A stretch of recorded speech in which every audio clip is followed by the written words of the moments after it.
Hi guys, what's up? Welcome to ETC, Education, Theology, and Culture. Our last episode was about natural law and the doctrine of two kingdoms, which was given to us by Dr. David Van Drunen in his message. So if you have time, you can check out that episode and listen to it so that you will know at least a background of that kind of theology. Our topic for this episode will be about depression. Okay, as according to World Health Organization, we have at least 3.2 million depressed people here in the Philippines. So in this topic, we are going to talk about depression, and we're going to understand how what it really is this kind of problem, or is it really a critical problem, or is just something that we can ignore. Okay, so helping us in our topic for this episode would be Sister Jeanette Yu, and we are thankful for her. Even though she is busy, she has given us her time, and she will be helping us understand what depression means. So before we start, let me just give you an introduction to our guest, Sister Jeanette Yu. She was a former counselor at YGC, or Youth Gospel Center, and at Chiang Kai-shek College, or CKSC. She studied MA in counseling in the La Salle University.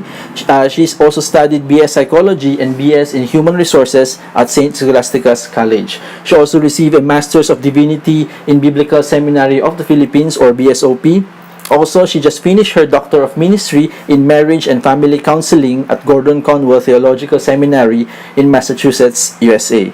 She is a registered guidance counselor.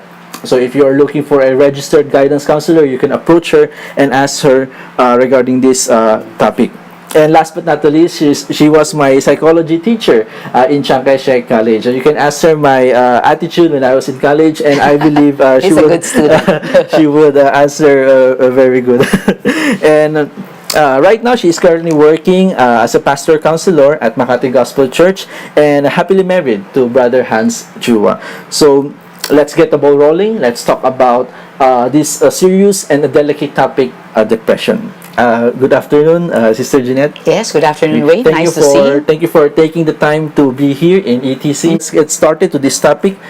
Sister Jeanette, how do we define depression, and how do we differentiate it from sadness? Okay. Right now, when we talk about depression, sometimes people just use the word very flippantly, like, depressed ako, I'm depressed. Okay. But actually, it's different from clinical depression. Because when you say somebody's clinically depressed, it means this person, his lifestyle, his way of living has been interrupted because of prolonged feelings of sadness. So if it's from time to time, it's normal that because of some stress in life, we would be able, or some problems in life, we become sad, okay, or we term it sometimes depressed. But if it prolonged and it affects you to the point that you won't be able to go to school, you can't go to work, then that's a time that the people will tell you that it's time for you to go to a psychiatrist. Probably there's you might need some medication. That's clinical depression. Clinical depression. Yeah, because sometimes there's imbalance in the brain wherein it's not enough through counseling. But mild depression, or let's say some of the negative things that we encounter in life can be curbed through counseling. And that's where we come in. And even, that's why I also train peer counselors. If I remember it right, were you part of the peer counselors, the friends? I think yes. Yeah, I think I trained you as one of them. That part, yes, that's true. So, everyone experiences sadness, but from time to time. But when a person reaches a certain time wherein sadness becomes an interruption to his everyday, for example, his studies or his work, then it could be considered as what we call depression, or clinical depression. Yeah, in a psychiatrist, there will be a test. There will be tests. There will be questions like, how often have you been depressed? Okay, what are your thinking patterns? Like, if it's more very negative. So there will be a gauge. There's a scale to that. So no, like for me, I cannot just tell, you're depressed. You're in a depressive mode. No. Or you're clinically depressed. There will be a standards for that. Okay, there's a book called the DSM-5. Okay, so we have some basis to be able to label or to diagnose somebody as clinically depressed. I see. Can depression be considered an illness, a serious one, or is it just like a headache where everyone experiences it at least once in their lifetime? If you said that it's just a momentary sadness, or sometimes the sadness can even last, let's say, a week or two, especially if somebody died in the family, or you lost something. Depression always happens when there is a perceived or actual loss. Sometimes it's a perceived loss, like let's say you feel that you lost something, okay, your confidence. So, but it's just perceived. But sometimes an actual loss, like you were robbed. So Yes. the robber got your wallet. So tendency we will encounter probably a little feelings of sadness. But of course, if it's somebody who died, then that level of sadness would deepen, and the bouncing back would take a longer time. So, but most of the time, if you ask me, when we encounter problems such as this, we still don't need medication. Yeah. So I think when it comes to medication, it should be already a critical level of depression. Yes. I see. And what are the possible symptoms of depression, or how can we know if this is already beyond ordinary sadness when it reaches this what we call clinically depressed? Okay. Even let's say the mild depression or the say severe depression, more or less they have more or less the same symptoms, but it's just the depth or the gravity. Okay, for instance, of course, if somebody's feeling depressed, you would see from the aura.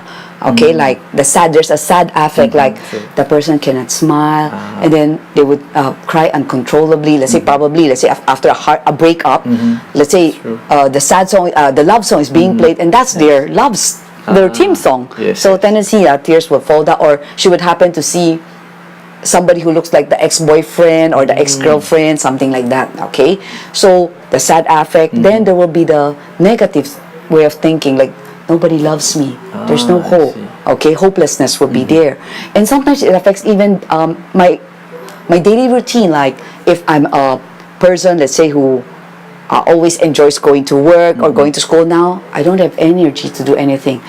I just want to sleep.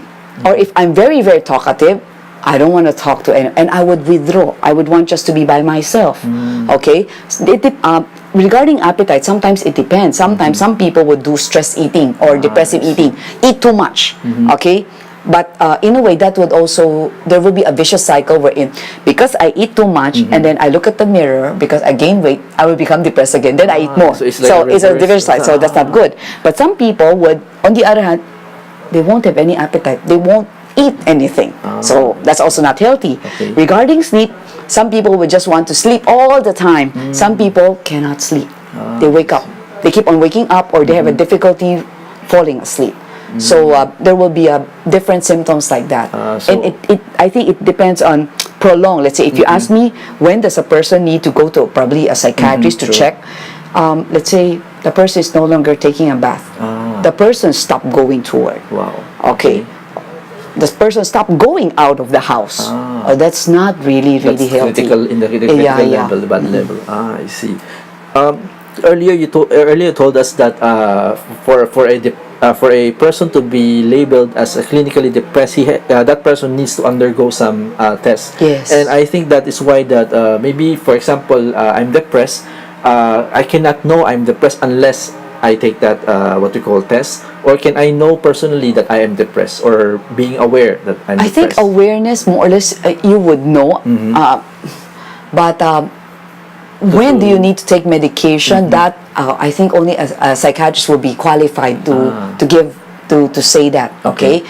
But I think more or less, let's say when we're down, we know we're down, but sometimes we don't want to do anything about it. I see.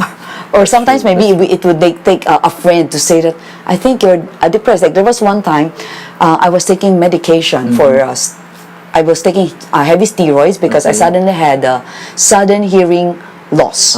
So the doctor recommended 10 days of steroids, or else I might totally lose my hearing. I see. So along the way, probably midway, my husband said, I think you're depressed. But I didn't notice. I didn't notice. But he noticed that because I'm not my usual jolly self. So I immediately could look up at the internet. Oh, yes. Taking some steroids or even some medication would cause some depression. But not to the point that I need to take another medication to counter that. No naman. I see. Yeah. So as an ordinary person who doesn't have a background of what we call this clinical test to be able to determine depression, sometimes a person can observe or be aware of himself that he's already depressed, especially if the symptoms are already slowly arising. But also in many cases, we're in, let's say, like mild depression, having friends and support group help. Let's say having some friends to talk to, having a good sister or brother, yung close kayo, you can talk things over. Yes. Or even in the church, if we have a Bible study group or now a cell group, wherein you could air out your concerns, your frustrations, because there are a lot of causes to depression. Like I told you, sometimes it's a perceived loss or actual loss. They say loss of friendship. Your best friend went abroad, okay, or migrated, or you had a fight, or let's say your parents separated. You're in a financial crisis, okay, or you lost a job, or you wanted to be promoted but you didn't get the promotion. So, or somebody in the family encountered a terminal illness like cancer, stroke. So all of these factors could also lead to depression. And even certain illnesses would lead to depression, because let's say if I suddenly had a cancer, that's one of the steps, okay, that Dr. Kubler-Ross said that the stages of depression, like the first stage would usually be denial, wherein, no, it's not happening to me. Then after that, there will be sometimes anger, anger at myself, anger at the doctor, anger at my husband, or anger at the people around me, and even anger at God. And then another would be bargaining. We try to bargain, Lord, prolong my life. If I have cancer, then I would do this, I would do that. But after, let's say, bargaining and nothing helps, depression comes in, because I feel that, oh, there's nothing I can do anymore. Okay, but the important stage that hopefully everybody will reach would be acceptance, because only in acceptance, wherein, let's say, I was able to accept I have cancer, then I would look for the right medication. I would go to a good doctor, a doctor is a very famous oncologist who could probably help me be able to prolong my life, or at least give me more quality of life. So acceptance is very important, because if a depressed person don't reach that, he doesn't bounce back, he might become clinically depressed, and he might need to take medication. Yes, or some, because it needs to that. Okay, but if that person bounce back, then that will be good. That means you reach acceptance. That's true. Yeah. So a person has to needs to undergo, or sometimes undergoes these what we call stages. And then most of them do. And sometimes it's interchangeable. Like sometimes they get angry first before denying, something like that. So it's also interchangeable before they reach depression, or sometimes they become depressed immediately. I mean, maybe the third one or the second stage. But still, bottom line, you need to reach is acceptance. So the goal of, for example, if we want to help someone who is depressed, maybe our goal is to maybe pray for that person to end up in accepting these things, so that they could start recovering already. Yes, and the basic thing I think most of us can do when we have a friend who's very sad, we listen. If we listen, actually for that person, we already help solve half of his problems, because they feel that there's somebody who understands, somebody who still loves them and accepts them for who they are. Let's say suddenly a girl would come to you and say that, Wayne, I'm pregnant. If we condemn that person, then that will drive that person to more depression, and she might opt for abortion, for suicide, because there seems to be no hope. But if as a friend, as a brother and sister in Christ, or even as a teacher, okay, or as a neighbor, as a relative, we offer acceptance, we listen, okay? And then after we listen, normally that person already feels a little relief that somebody understands. And then, along the way, we could give some suggestions. In counseling, we also tell them that we shouldn't give direct advice, because if you give direct advice, said, okay, you do this, you do that, and that person follows and it didn't go well, the blame would be on us. I see. So we can only offer suggestions, or actually, if you ask me, the best is to draw those suggestions out from that person, like, okay, with this problem, what are your options? Let the person speak. Yes, and then let's say if that person, sometimes kasi when you're depressed now or you're sad, it's so hard to think of more options, or they all think of all the negative options. They cannot think of any positive. Then we could offer some positive solutions and see, okay, let's say, would you consider this? Would this be a good option for you? I see. I think that's a great help, and I believe I also read one book that sometimes giving at people when they were depressed, they don't really need suggestions or they don't really need advice. They need more someone to listen to their problems. Yes. I see. Sister Jeanette, does a depressed person always end up with suicidal tendencies? Not always. I think it depends on how big the person perceive his problem to be. So sometimes if he feels very hopeless, he would have suicidal tendency. But we know for a fact, like based on statistics, a lot of people who are depressed, they have attempted suicide. Okay, there's statistics for that. Okay, they would attempt, and of course, if that person died, then it's commit suicide. Wow. So that's why we don't want a person to commit suicide, right? So that's why while a person is still in the depressed stage or sad stage, we want to be able to be of help to him. I see. So if we already have a hunch that a person is depressed, we have to do something early rather than meet the bad end. Yes, because like as a friend, I told you a while ago, as a friend, you guys can listen. Okay, that helps a lot. And not only that, but sometimes it's if they really need somebody to accompany them, especially let's say after a heartbreak or a very, very big problem, they would need somebody by their side for a span of time. So it would be good for friends to, let's say, take turns in spending time with that person. Especially, or let's say if you know that that person has suicidal tendency, we don't leave them alone. Then that's also the time that we refer them to counselors, to psychiatrists, because because they might take their life anytime. So, and there are now more suicide hotlines that they can call, so that they say it's in the middle of the night. All of the friends are sleeping. Then they could call the suicide hotline. I see. So these things are to avoid the further problems. That's true. Because once a person already committed this suicide, I think there's no second chance anymore. And hopefully, it's also if we could help our friends be able to help them tangibly. For instance, if the problem is financial, let's say we've heard of people wherein because of finances, they take their own lives. So maybe as friends, then we could be able to help in any way we can. We could try to raise funds to help the person, whether it's maybe for their studies or somebody's terminal ill in the family, they need money for the operation, something like that. Then we could help, because even if a little help, then he would say, oh no, there's some help that came my way, then we can do it. Diba? Parang ganon. That will give that person some hope. That's true. Earlier you talked about the causes of what you call depression. Are there some other causes of depression, and how can we, as a people who might get affected with depression, avoid it? If problems in life, we cannot avoid it, right? Okay, some we can prevent. For instance, if some people become depressed because they fail, we can prevent it by studying hard, right? That's true. If you don't want to be laid off, you try your very best in your job. But sometimes we don't, even if you're the best that you can be, but the company is suffering, let's say it went bankrupt, you don't have, so some things are out of our control. So I think before we have to be proactive, before the problem comes, we are already, the emotional quotient should be strong enough. It means that it's not easy for us to stumble, okay, if there's a problem. And if you ask me, a very important factor is if you believe in God. Because if you believe in Jesus Christ, He promised that He would never leave us nor forsake us. That's true. He promised to be there when we need help.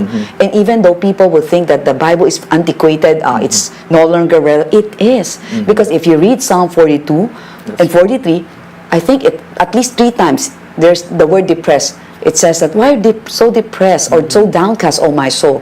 Trust in God. Put your hope in God. That's one. Or let's say you're brokenhearted, and suddenly you read the Bible in Psalm 147 verse 3, it says, God heals the brokenhearted and binds up their wounds. So if you know that God is by your side, He will see you through, that will give you courage to face the problems in life. That's one way for me. That's one way of prevention. So how can we have a stronger relationship with God? One is to trust in Him. Then we read His Word, whether or not we have problems. Read the Bible every day. Praying helps a lot. And having, if you can go to a Christian church, that would also help a lot. That's true. Earlier, you mentioned that friends could be a great help to these people who are depressed. So it means that an ordinary person doesn't have to have a degree in counseling to be able to help these depressed person. An ordinary friend can also help their friends when they're depressed. Yes, yes. But what I'm saying is that the clinically depressed, they would need medication. That's why they need psychiatrists. That's true. But let's say very mild depression, friends play a very important role in helping them. I see. Just by listening, by being there, by making them laugh, or let's say let's say they don't want to go out of the house. But then you said, oh, but you insist that you could treat them. Watch Wonder Woman. At least for let's say for a few hours, he or she would forget the problem. Okay, because the problem, they would think of the problem once they are alone again. So at least, kumbaga nililibang mo sila, labas-labas mo sila, you treat them out, sometimes to Starbucks, or for me, even texting them. That makes a lot of difference. Let's say I'm very down today, and then somebody texts me an encouraging message. It's not only the message that's encouraging, it means that somebody remembered me. And do you know that a simple smile, a simple hello can save someone's life? Like I read of a true life story wherein a teenage boy, okay, was about to commit suicide, okay, but nobody knew about it. He was carrying so much stuff, and then somebody else bumped him, okay. So, but the one who bumped him didn't help, but another person by the side helped him, and they became friends, okay. And to make the long story short, after 4 years, they're about to graduate. That's the time that the first teenage boy told the new friend, do you know that the first time we met, I was carrying a lot of books. Actually, I already cleared all my stuff from the locker. I was about to go inside the car and kill myself. But because you've befriended me, you showed that you care, I had hope, and I did not commit my suicide. So we can play a very important role, and friends can rally other friends to help. So at the end of the day, no small things we can do for our friends. So even the small things can really encourage our friends who are experiencing sadness or maybe depressed. That's a very good suggestions. We now know that it's not, you don't need a degree or a lot of knowledge. Just be there to your friend when he experiences sadness or a setback in his life, and it will be a great help. But on one note, in case some of the people who are listening, they really have a heart to care for people, being trained and having a degree helps a lot, because they would give us the expertise to help people like let's say depressed people. Let's say for me, I took up marriage and family counseling. We would be able to learn a lot from the experts on how to be able to help families that are falling apart, that are encountering adultery. So the expertise would also come in handy. But in case, let's say you came from a different profession and yet you want to help, then you can still help. I see. So also we also need the help of these professionals to give us suggestions, or so that maybe our advice or suggestion could be more solid, be more consistent, and be able to help our friends who are sad or depressed. Do you have any final advice you want to tell to our audience, Sister Jeanette? Okay. From time to time, all of us would encounter times of sadness, times of discouragement or hopelessness. But I hope that we would remember that there's a God who cares, and that is Jesus, because He's the one who died on the cross for us. And He promises eternal life to those who believe in Him. Not only eternal life, but a meaningful life on earth. So, because a lot of people, when they're depressed or they want to commit suicide, because they feel that their life has no meaning. There's no one who loves them, but there is Christ. And for the friends who are out there listening, I hope that you would also play an important part in helping another friend from preventing him from becoming clinically depressed or committing suicide. Thank you. Once again, we thank Sister Jeanette for helping us understand depression. I know this short episode does not cover everything that we have to know about depression, but at least we have a head start in understanding this depression. And earlier, as I mentioned, we have 3.2 million people who are depressed. I believe that's a large number. And especially for example, I think in Facebook, people sometimes are depressed and are sending message to Facebook, and as a friend, we now know how to help them.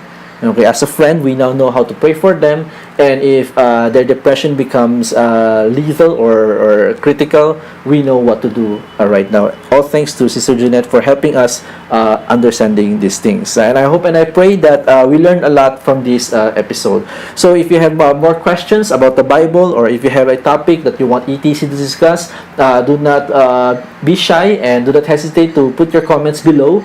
Again, I'm Wayne, your host, and this is ETC, and reminding you to subscribe, share, and see you soon. Shalom!